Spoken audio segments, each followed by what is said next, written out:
That Which Blooms Forever by Caicedo. "Mommy, I'm tired," the child whined. The mother sighed and glanced at her daughter before turning back to her newspaper. "I know, sweetie. We're almost there." The girl groaned and petulantly laid back in her chair, carelessly propping her feet in the seat in front of her.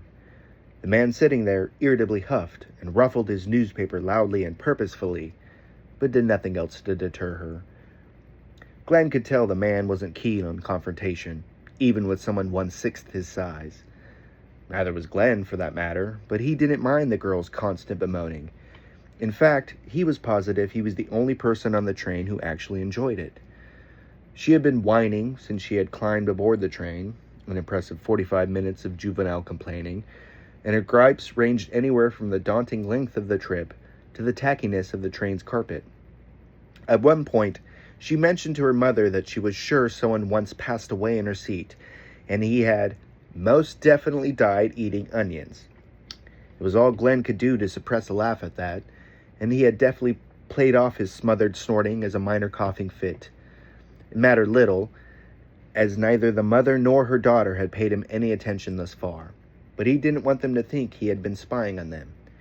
In fairness, he hadn't been. The train was brimming with passengers, to the extent that there was no unoccupied seats left, and Glenn was watching everyone. In the seat before him, a man kept getting annoyed with his neighbor's newspaper jutting over the edge of his, and he would haughtily clear his throat and readjust his newspaper over his neighbor's. His neighbor would then do the same a few minutes later, and the two had been engaged in this silent battle ever since.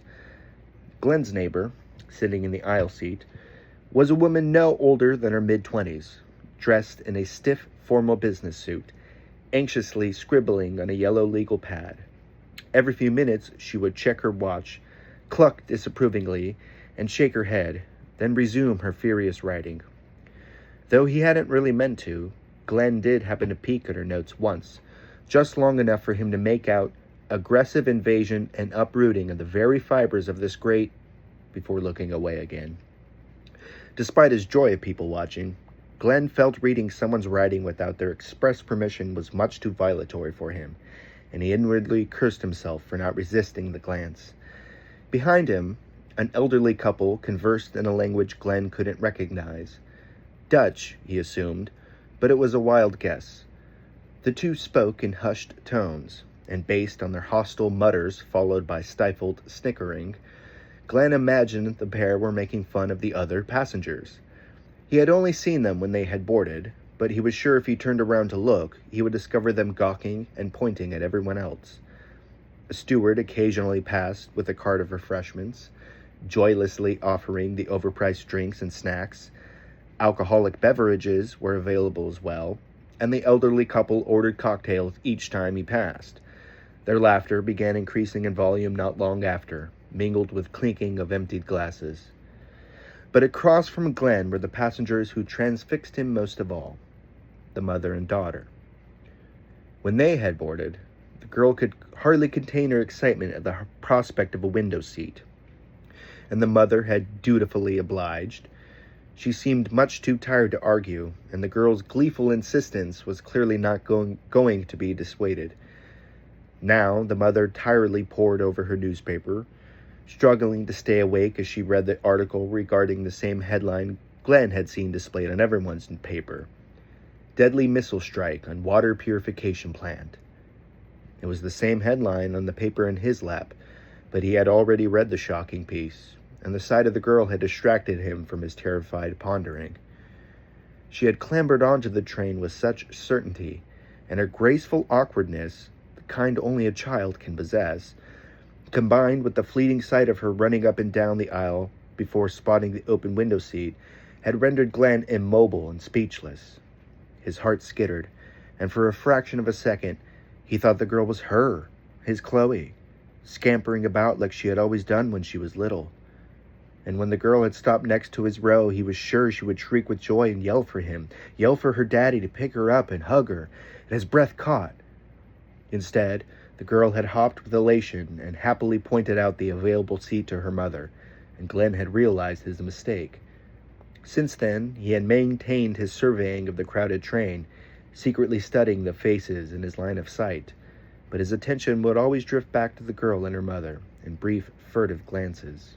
The window next to him offered some respite from staring at anyone too long, but the sight was far from anything spectacular. Grungy buildings of drab, cracked concrete filled most of the view, a seemingly endless wall of overpopulated and decaying structures.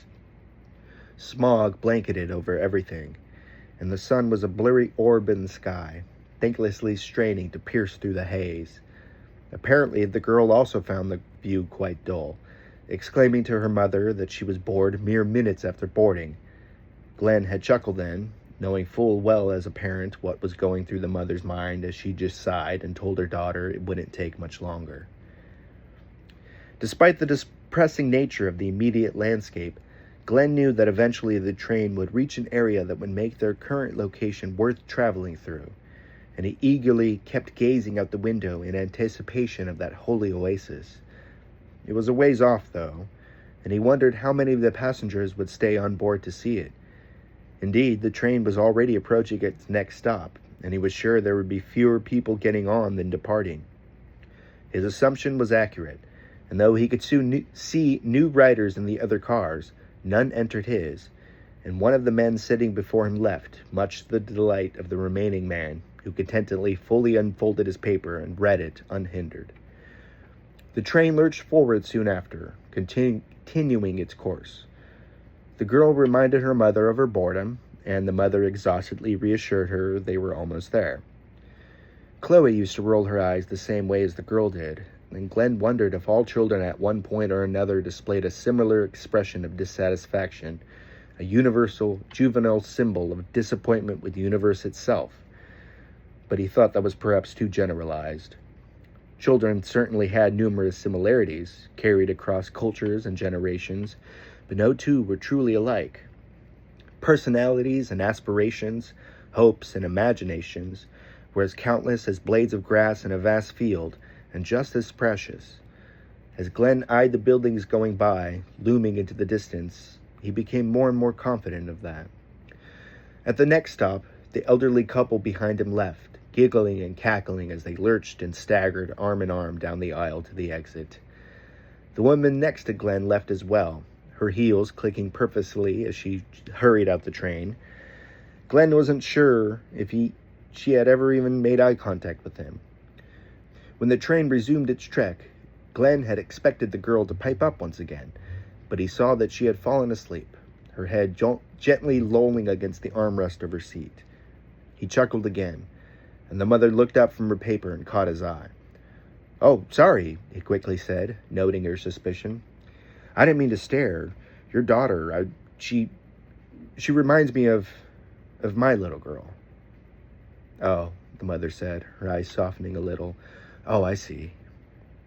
"Mine was something of a handful at that age, too," he chuckled. The mother smiled. "Yeah, she can be quite a lot sometimes." Usually are at that age. Chloe would get bored on the train, too. Bit more to look at other than buildings back in those days, but still. Not much on a train for a kid. "Yeah," the mom laughed humorlessly.